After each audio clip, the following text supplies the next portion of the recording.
Yes, I love it. It's just new, and it's so wonderful to be here. It always feels like a sort of homecoming when we get to gather together as family of LGBTQ plus people who love Jesus, survivors, and those who are just thriving. And so I'm excited to be here with you. Many of you probably know some of my story. Just really briefly for those of you who don't. I'm from Texas. I was born into sort of the Southern Baptist circles in Texas, and I homeschooled all the way till high school. Are there any homeschoolers out there? Woo, woo, woo! I see you homeschoolers. And I homeschooled all the way till high school. I didn't do any school. I got to high school, I got like 10s on all my quizzes, and my teachers were like, how did you get past 6th grade? And I was like, So there's lots of tutoring, lots of one-on-one time, but here I am. We all made it. And I came out to my family when I was 16 years old. They very quickly, within the next few weeks, took me to an ex-gay ministry in the Dallas-Fort Worth area, where I spent the next almost decade-ish of my life trying to become straight. That ex-gay organization had me start giving my ex-gay testimony for their donor banquet when I was 16 years old.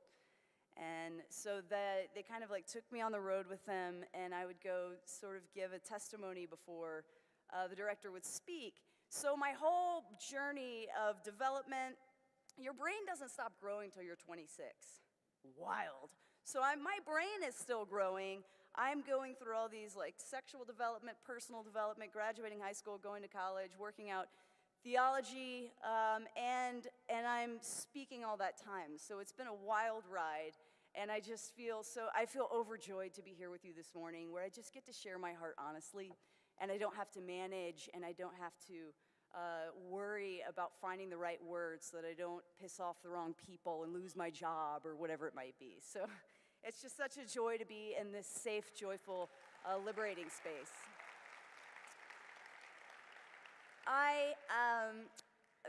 As Trey mentioned, I was on staff at Wheaton College briefly during a time when I had come to the conclusion that I was gay and that I loved Jesus, and that I wanted to figure out what it looked like to be a faithful lesbian in the sort of communities I was in. And there I fell into a group of people, an incredible group of people, who hold traditional views of scripture around traditional views of marriage and sexuality.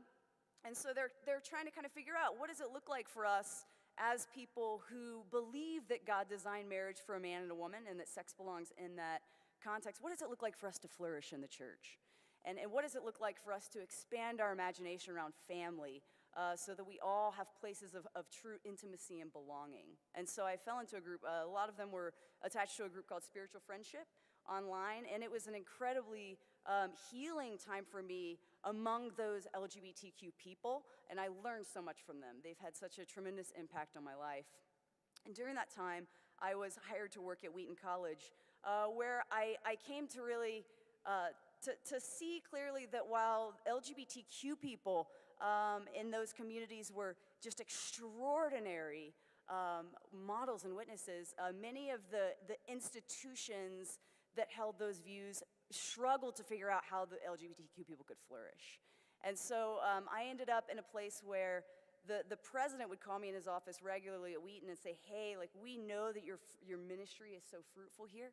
We know students love you, and that you're creating a safe place for them, and we're thankful for that, and we see the fruit of it, but we're getting calls from donors saying they're pulling funding. We're getting calls from prospective students' parents saying they would never send their kid to Wheaton with someone like you on staff. And we can't afford to take the toll that your presence is taking on this college. And so we need to consider the possibility of you resigning. We need to figure out what this is going to look like for Wheaton College to sustain this. And through this time, it sort of, I was able to get to a place where I was like, gosh, I realized that I had grown up with an understanding, with an expression in communities that had one interpretation of this faith. And it was, there was so much I learned and so much that shaped me into who I am today, but it was also just one interpretation. What was presented as the ultimate absolute truth wasn't necessarily the only whole truth. that we see in the gospel and in the story of Scripture. And I began to realize that the communities that I was a part of were actually causing a lot of harm to many vulnerable people, but especially LGBTQ young people. And I couldn't be a part of something anymore that was causing them to crumble in many ways, sending them to self-harm, to destructive behaviors. It just broke my heart to a point where I said, I don't know what this means for my life and my career and my relationships, but I have to come out and just say that I think it's wrong and that God has led me into a different place. So I did that, and whew, a lot going on already. I did that, and so a few days later, I found myself without a job, and I found myself with an entire evangelical resume that no longer mattered anymore because those people wouldn't hire me. And I was like, oh man, I've still got to pay bills. So I had spent probably like 5 years of my life in the restaurant industry before that. Any restaurant industry folks here? Woo-woo! Bless you. I just want to say to everybody here, treat servers and bartenders well, tip well. That is your way of sending God's blessing to them. There have been so many years I've served people, and I've come and I bring their beers, and that people like talk down to me, and I'm like, you actually think you're better than me, don't you? You really think you're better than me just because I'm the one bringing you your beer. Imago Dei, the image of God herself right here. So I remember one time, so when I went to go get a job to pay my bills initially, I went into a place, seemed pretty cool, could get one immediately, but they were like, oh, we're gonna need you to bus tables for a while until you can get a job as a server. So I'm like, busing, I'm on it, that's cool. I'm gonna pay my bills. And I distinctly remember a night when I took the trash out. It's well after midnight. I took the trash out, and the trash bag was super, super heavy, because these things have like half-eaten burgers, they've got the beer, and like melted ice cream and orange juice, like it's just a lot going on, right? And it's really heavy, and the trash can is, you gotta throw it up, and I've gotta get it up over the edge, and I'm like, whew! I'm like, squatting down, engaging my core, trying to get up, and I could not get this bag up over. And the thing, I'm going through all this trauma of I've just like lost my job, lost my faith community largely. I don't know what's going on, and it's after midnight, I'm freezing cold, it's in Chicago, I need to get this bag over the top. And then the bag rips, and out comes the trash juice with all the Diet Coke and melted ice cream and beer, and it spills on me, and I remember just setting it down and being like, Lord, I will take the trash juice because I don't have to endure daily discrimination from my employer any longer simply because of who I am. Bless you. Thank you for this opportunity. So it's been a journey, and I've had over the last several years a lot of time and opportunity to really reflect on what was that thing I was doing for the first several decades of my life. What was that ex-gay ministry and trying to become straight, and what was that thing? And during this time, we've seen meanwhile we've seen our people, Christian communities, evangelicals, electing a president, a sexual predator, a racist, somebody who taunts people on Twitter with threats of nuclear war. And they've gone behind them, and it's felt like the extent of self-reflection around that, rather than repentance, rather than saying, we have collectively failed the most vulnerable, I've seen a lot of evangelical leaders more wanting to redefine what evangelical means and saying, like, it wasn't really us, like, we need to distance ourselves from this. But I haven't seen, broadly speaking, a lot of public leadership from those who have been my family and my people and my community for so many years growing up. So it's been really hard. And I know the church has failed many of you too. I know many of you felt called to be youth pastors, and then one day, one of the ministers on staff sat you down and explained that they loved you, but that you were a liability for the church, and there wasn't a place for your gifts there. So what I want to do this morning, in light of what's going on culturally, in light of what's going on with what we see as the public leadership of many Christians, and in light of the pain that we've all endured, I want us to imagine together a way of holding on to and welcoming others into a vibrant and passionate faith. So my first word to you, and a lot of this has just been encouragements to myself, and I hope that encourages you. I've very much been where all of these things are. So my first encouragement to you is to keep the whole faith. I want to remind us this morning, that the gospel is actually good news. It's hard to remember that. When so many people have sold out the term and used it to mean things that actually cause harm and damage to human beings made in the image of God. But the gospel is actually good news. I was recently giving a talk doing a breakout session at a youth pastors conference, and afterward there was sort of a Q&A time, and I often get questions at these conferences like, you probably know these, like, hey, like, I just want to understand, like, it sounds like you're finding your identity in your sexuality. And I'm just like, oh, like, one guy's like, I remember one was like, yeah, I want to, like, welcome, the gays, but what if they're, like, attracted to me? And I was like, I hate to break it to you. No offense, but, so that's often, the kind of questions I get. And so recently I'm at one, and this woman raises her hand, and it's like she had just sat there and listened to me talk for the last hour and a half. And she said, I just want to know, how are you still a Christian? And I was like, whoa, I didn't expect to get that question. But I looked at her and I said, I am obsessed with Jesus. I'm obsessed with Jesus. And for the longest time, I've identified with the woman who had been bleeding for 12 years, the scriptures say. They say that she was seen as unclean in her community, and she was cast out. And this woman goes up to Jesus. She has the audacity to go up to Jesus in the midst of a crowd as he's walking, and she's thinking, if I can just get to him, if I can just grab onto the end of his cloak, I believe that he can heal me. I believe there's hope there. And she presses forward, and she presses through the crowd of all these people who think she's unclean, and she grabs his cloak, and he feels his power go out, and he says, who touched me? And he looks, and he sees her. He sees her. And he says, woman, your faith has made you whole. He doesn't see an unclean woman. He doesn't see a distraction. He doesn't see a bother. He sees her.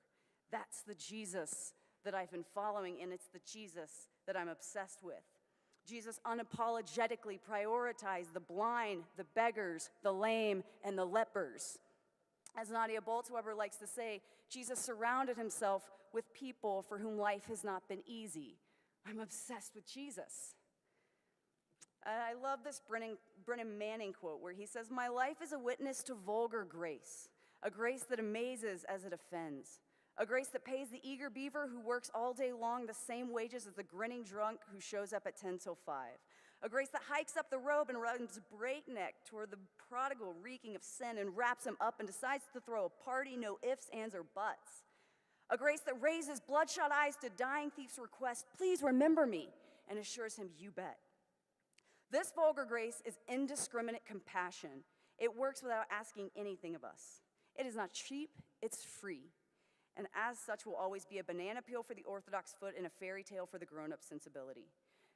Grace is sufficient even though we huff and puff with all our might and try to find something or someone it cannot cover. Grace is enough. Jesus is enough. The gospel is actually good news. In Luke 4, Jesus says, the Spirit of the Lord is on me because he has anointed me to proclaim good news to the poor. Who has good news for the poor? He has anointed me to proclaim good news for the poor. He has sent me to proclaim freedom for the prisoners and recovery of sight for the blind, to set the oppressed free, to proclaim the year of the Lord's favor. The gospel is good news for the poor and oppressed because it means there's hope that they will actually be liberated from the systems that deny their humanity and actively work against their flourishing. The gospel is good news for the rich and powerful because it means there's hope for them to be freed from the ignorance, greed, and lust that have caught them up in a cycle of violence against people made in the image of God. The gospel, Jesus' message of liberation and redemption is good news for the refugee, for the trans teenager, for the addict, and the victims of sexual assault. It's good news for those of us who never get a break, and it's good news for those of us who need to be forgiven. Don't lose sight of the good news of the gospel. And when I say keep the whole faith, I mean a couple things.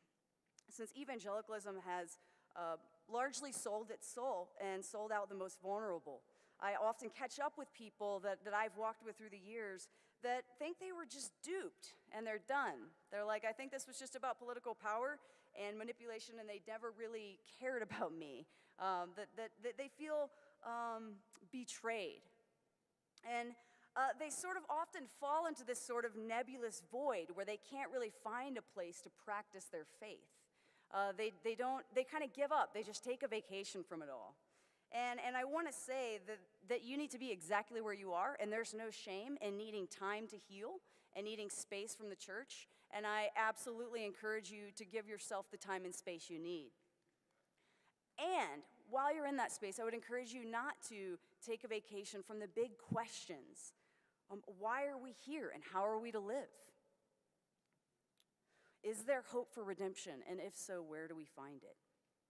I believe that we owe it to ourselves and the people that we love to face these questions honestly, even if we're not quite sure what it looks like, where we fall in terms of our faith. I also see keep the whole faith because I think we're all prone to emphasizing aspects of it to the neglect of other important parts, every single one of us. I think progressive Christians, which I would assume many of us in this room are in light of how conservative many of the church that we see is. I think we often rightly focus on social renewal and justice for the oppressed. And it's right because it's at the heart of the message of the Bible. Sin is not simply a bad deed that we do. It's not simply a bad deed I've done. Sin is structural. It's in the systems that break into 7-Elevens to see if they can find employees to kick out of the United States with no regard for their families, their well-being, or their humanity. Sin drives the system that turns a blind eye when white people are caught with weed while putting black men behind bars for the exact same offense. It's sin. Sin is in the leadership teams of churches that protect pastors accused of sexual assault at the expense of the victim, who's told her value is directly tied to her sexual purity unless a minister wants to have his way. It is sin. Sin is structural, and working toward redemption in our current context look like fighting to change the systems that say some people matter more than others. And the scriptures talk about personal transformation. And we don't have to choose between social renewal and personal transformation because the two are intricately tied together. They play into one another and feed one another.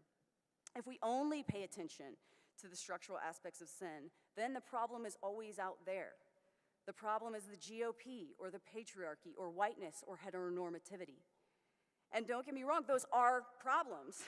But we can talk about social justice and sanctification at the same time because most of us find ourselves among the oppressor and the victims at the same time. None of us are all good or all bad. Throughout Scripture, we see a call to humility.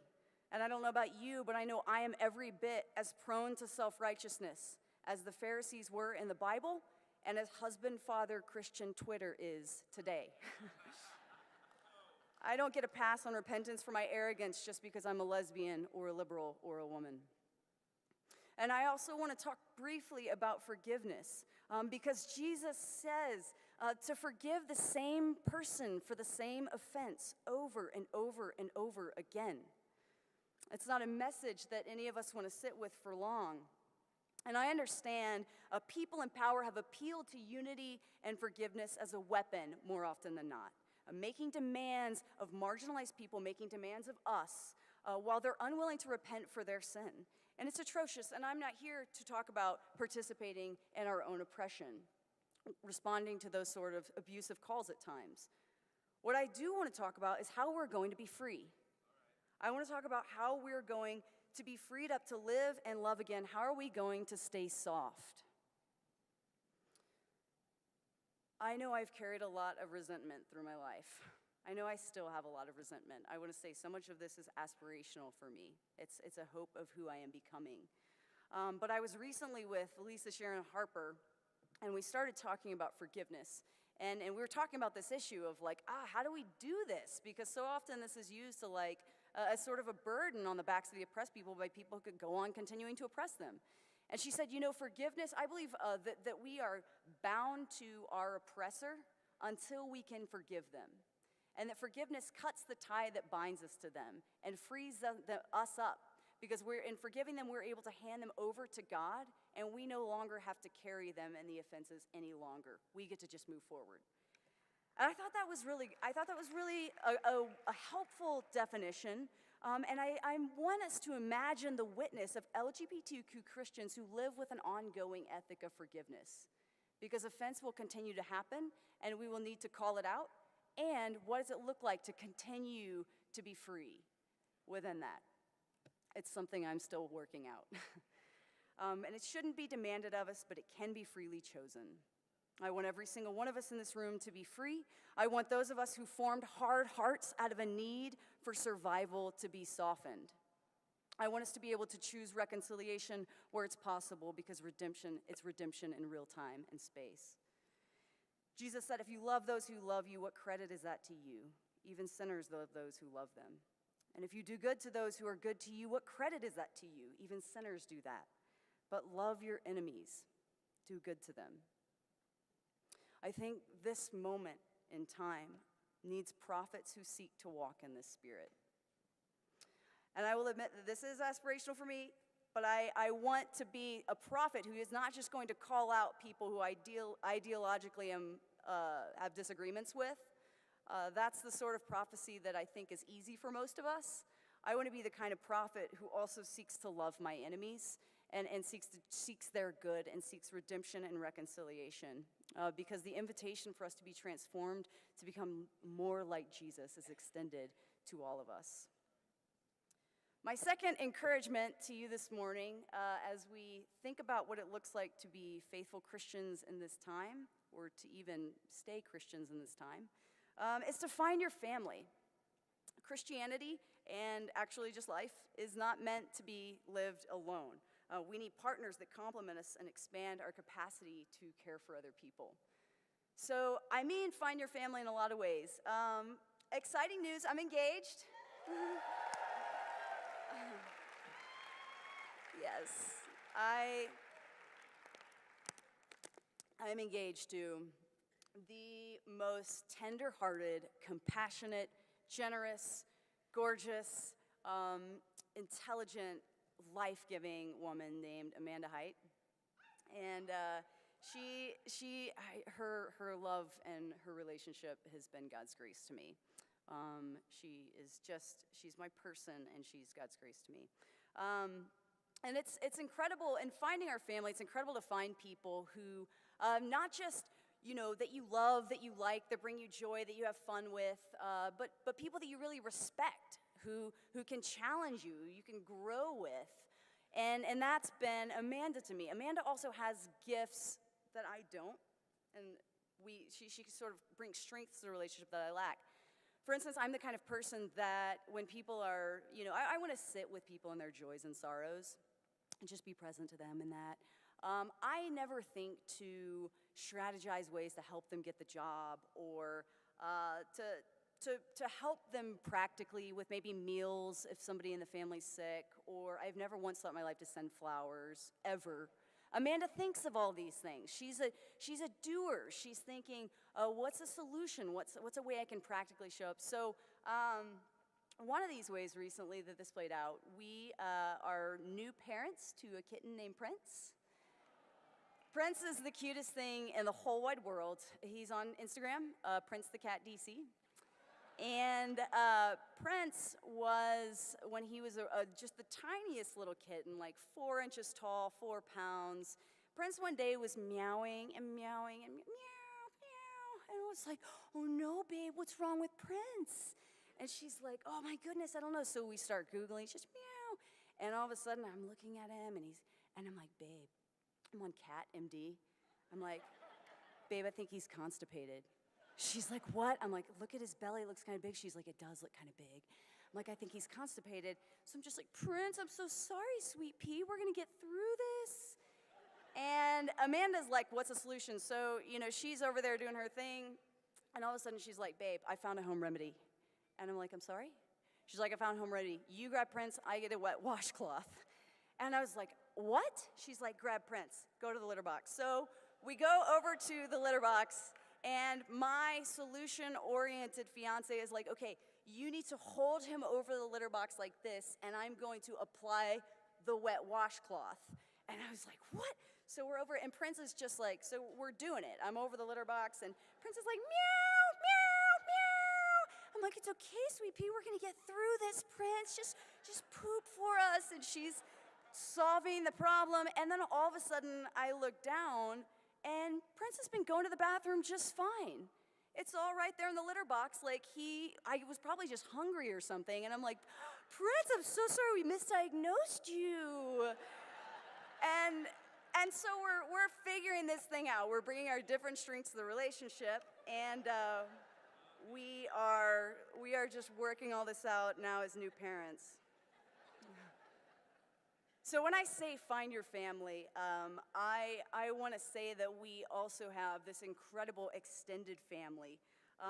We have friends who know they have standing invitations to call us crying, or to show up without warning, or to stay with us to come spend the night, even though they know we live in the same city, just because they like it and we're family and we want to be together. And I want to say, during a time when I could have spiraled out of control, it's been my friends who were like the bumpers sort of on the go-kart course that have kept me on track. And as I think about sort of the value of the extended family in my life and in our relationship, I want to say that whole ethic for me and that whole way of being really came from my time as a side B gay Christian, among those who hold traditional beliefs about marriage and sexuality. I want to say to you, side B people in this room, that you are a gift to this community. You are a gift to your churches. You are a gift to the broader society. Because you're showing us, you're witnessing, you're bearing witness to the power of chosen family, of finding other ways of going about creating intimacy in which we all need. Because Amanda's not going to meet all my needs for intimacy, nor am I going to meet all hers. And we're just one person. We can't be the end-all be-all for each other. We need a much broader family, a whole community. And you all, more than anybody else in all of society, is teaching us how to go about creating these chosen families and how to value love and intimacy in deep, intense, committed relationships that aren't within the structures of the sort of romantic love stories that we see all over. I know that it is hard to be side B, to hold traditional values. It's hard to hold them in the LGBTQ community because you often have to feel alone there, and I know what that's like, and I know what it's like to feel misunderstood. And to be the object of misdirected anger a lot of times from people within your own community. And I know it's hard to be a side B Christian in the church among straight people because they say, gosh, how gross that you're gay and that you would call yourself that. How gross that you're trans or bisexual and that you would go flaunt that around us when you know your identity's in Christ, you know? And you face this issue of having to feel alone and misunderstood in almost every space you go in, and I want to honor you for continuing to show up and for continuing to bring the gifts that only you can bring to our community and the communities where you live. Thank you.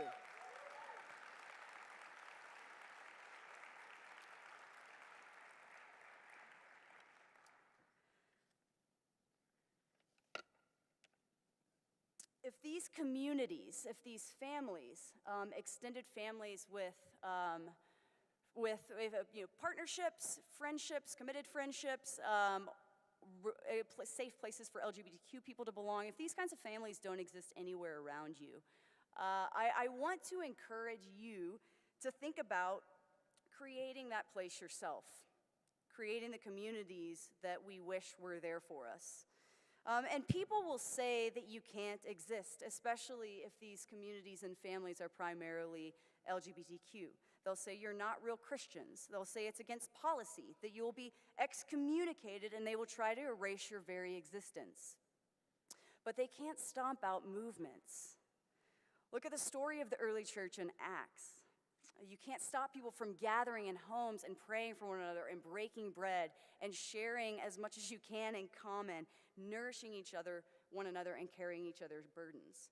They can say that you aren't allowed to meet in room number A, or that you're not allowed to be officially recognized, but they can't stop the movements from happening.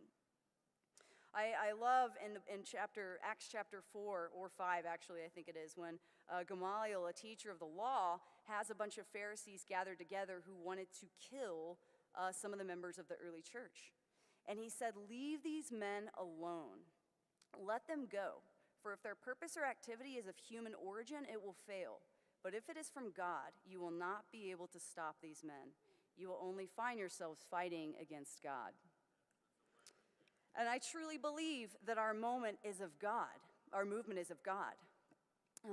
LGBTQ people, we have been oppressed, but we are resilient.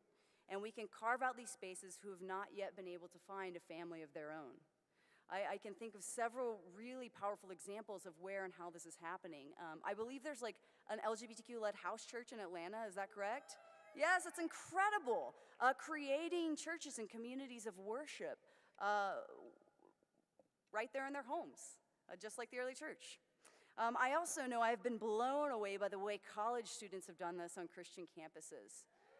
My goodness. The students at Wheaton just absolutely blew me away. And I was talking to some students here yesterday who are currently at a college doing this, creating these spaces, having to already go to like biology and anatomy and like deal with just the struggles of who am I becoming, what am I going to do after college, how do I deal with my family, how do I manage my money. Then they're going and working with the administration to help create safer spaces for LGBTQ people on campus. It's really and truly extraordinary. I also want to take a moment to recognize the founder of this community, Justin Lee, for his courage to do that. 17 years ago, when I was still trying to become straight, when it was very dangerous and no one else was doing it in the church, very few people were doing it in the church, Justin Lee started like learning to code, to create websites where LGBTQ Christians could come together and find out they're not alone. At a time when it was significantly harder, we all know that, when he faced significantly more backlash and rejection and called every name in the book, he persisted, and he did this to create this place for us. And I feel so thankful because I know that I couldn't imagine what it would look like to flourish as a openly lesbian Christian when I was in middle school. And it was the work of people like Justin Lee that have allowed me to be able to be where I am today, an out, open, engaged lesbian Christian. And so I just want to honor him and thank him for that work.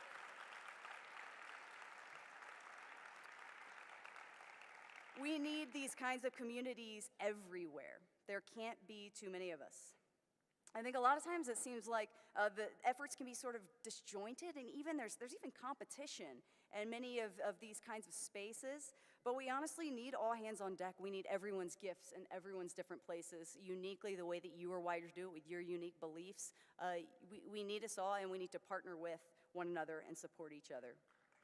When I think of like conservative evangelicalism, I think they have colleges, denominations, publishing houses, radio shows. They have freaking films about like saving Christmas from the liberals. Like it is, everybody is using their gifts for this movement, and that's fine. Like that's great. There's been a lot of good things come from that. But I also think that we are in different spaces now and imagining different ways of being, and we need everyone's creative gifts to nurture those who are looking for bread right now and who don't know where to turn.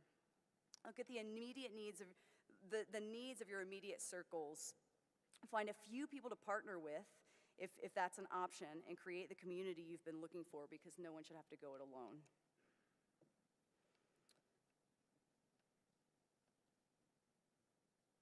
My final encouragement to you all, as we figure out what it looks like to hold on to and welcome others into a vibrant faith, is to walk in your calling. At a time when Christians have compromised their integrity and witness, we need people who love Jesus and actively work to alleviate the suffering in the world, not add to it. When I was in college and I was realizing that this ex-gay thing wasn't really working for me, but I had no idea where else to go, I felt really, really stuck. And I saved up my money working at Chili's.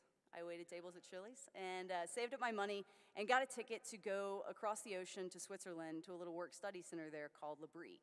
I didn't feel like there was a safe place for me to work out my questions back home, and so I go over to L'Abri, and I'm like, everyone's like, oh, hey, so, it's great to meet you, Texas, hey, what brought you here? And I was like, well, I struggle with same-sex attractions, and I'm just kind of trying to work through that and figure out what it looks like to honor God. And they were like, gosh, like, that's got to be so hard to be gay in the church. And I was like, no, no, no, no, no. I struggle with same-sex attractions. And they were like, okay. And so they just kind of walked with me through that. And over the course of that summer, I came to a place of being like, you know what, hey, I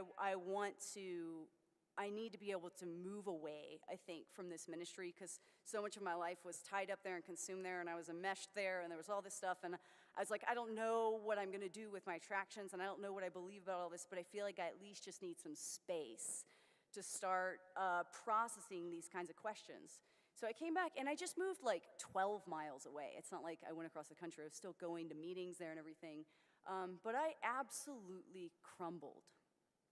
Absolutely crumbled, just being 10 miles away and not feeling this sense of overwhelmed with fear and anxiety and loneliness. And I wanted to move forward, but I couldn't find another place to belong because of where I was at that point, with my theology. And I remember I was like, binge eating, and I would like sneak into the kitchen and like steal their food and like all these ways. Like I remember like sitting on the floor eating like entire half gallons of ice cream, like Indian style on the kitchen floor, like just finding all these ways to try to medicate my fears. And I felt so lonely, and what I've realized in the time since is that part of the reason that I went back, I went back and lived in a house that they owned, and one of the reasons is because I couldn't find another community to go to. And over the next couple years, I came to realize that I went to therapy, actually. Praise God for therapy. Thank you, therapists and mental health professionals. We desperately need you. You are lifesavers. And so I remember I went to therapy, and I had a friend who was like, oh yeah, I found this incredible therapist. I went, I saw her. I went every week for about 6 weeks, and then we kind of had to talk about how it was going. And then we switched to going every other week, and then after about 6 months, I was done. And I was like, oh, this sounds great. So I see this therapist. She's amazing. And we start connecting, and after about 6 weeks, she's like, so how do you feel like this is going? And I was like, oh, great. This is the every other week talk. And I was like, I think it's going well. I'm really enjoying it. I'm learning all this. And she's like, Julie, I just wanted to bring up, if you need to come twice a week for a while, we can do that. And I was like, oh, I thought this was the every other week. Oh, man. And so it turned out I had a lot I needed to work through. But what I also found during that time in the years later was communities of Christians who were really gracious toward me and who extended the benefit of the doubt to me and tried to see my heart, even amidst all my fears and my fear-filled theology and all of that. And so I want to encourage you all, as you're building these families and walking in your calling, to find ways to reach out to people who might be difficult to love, because they might be looking for the kind of community and family that you can offer if you can find it within your heart. At the same time, when I was going through this time as a senior in college, I discovered a book for the first time that it might be different if I reread it now, but at the time it blew my mind, called The Scarlet Letter. I was an English major, and what better book to come across than a historical novel about a Puritan community that publicly shames and excommunicates a woman because of her inability to live up to the sexual purity standards of her community. If you don't know the story, Hester Prynne is this remarkable woman who has an affair with a dashing minister named Arthur Dimmesdale, and she becomes pregnant with his child. So the Puritan community chooses to respond to her pregnancy by publicly shaming her on stage in front of the entire community and putting her in prison and forcing her to wear a scarlet A on her chest for the rest of her life. And then they tell her she's banished from the community altogether. So Hester, with her scarlet A for adultery and her shame, the shame and humiliation that she feels among the community, gets out of prison and goes and sets up a little cottage at the edge of town with her young daughter as she's growing up. And she's a seamstress and makes a very modest living. But what happens is people from the community, the Puritan community, start to come to Hester in the night because they found in her a safe place to tell the truth about themselves. They steal away from the Puritan community and they go and they tell her, they confess their sins and they talk about their doubts and they talk about their fears and their sorrows. And in Hester Prynne, they find somebody who can sympathize with their humanity. The book says, her breast with its badge of shame was but the softer pillow for the head that needed one. She was self-ordained a sister of mercy. The letter was the symbol of her calling. I have found that this thing that was the source of shame throughout the first several decades of my life has become the means God has used to bring about small glimpses of redemption in my community. The best way I know to describe it is that I have become a sort of underground priest, where people confidentially reach out to me to tell me about their addictions, their fears, their questions, their sorrows that they can't talk about to so many of the other Christians and their churches or their communities for fear of judgment. They look at me and say, wow, I know that life must have been really hard for you and that you must know what it's like to be lonely and to hurt and to not measure up, and so maybe you'll understand what it's like for me too. It's also opened up endless opportunities for me to talk about Jesus. When I was in youth group, and I'm sure some of you have been through this too, they used to teach us all these ploys to trap people into conversations about Jesus. So I'm not kidding. We would go out as 13-year-olds, and we would go in buses, and we would go to strangers on the street, trying to get a cab, wave down a cab, and we're like, excuse me, sir, if you die today, do you know where you would go? Wow, what, really just bringing up death to strangers in an attempt to trap them into a conversation about Jesus. It's crazy. And these youth pastors would be mortified to know that the most reliable way to open up conversations about Jesus is to simply exist as a queer Christian and to tell the truth about yourself to the rest of the world.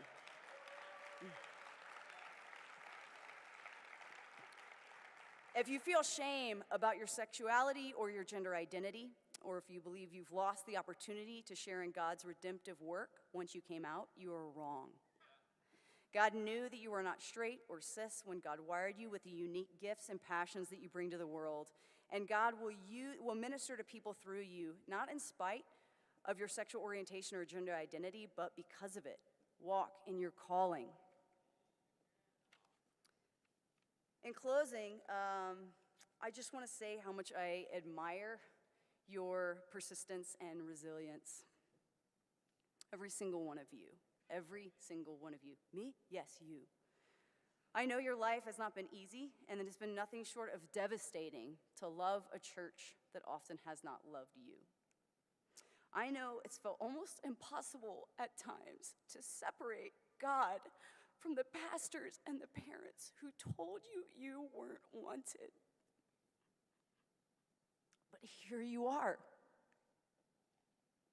like the woman who was deemed unclean, reaching out to Jesus, you're here anyway, saying, I know that there's hope, there's redemption, and there's healing.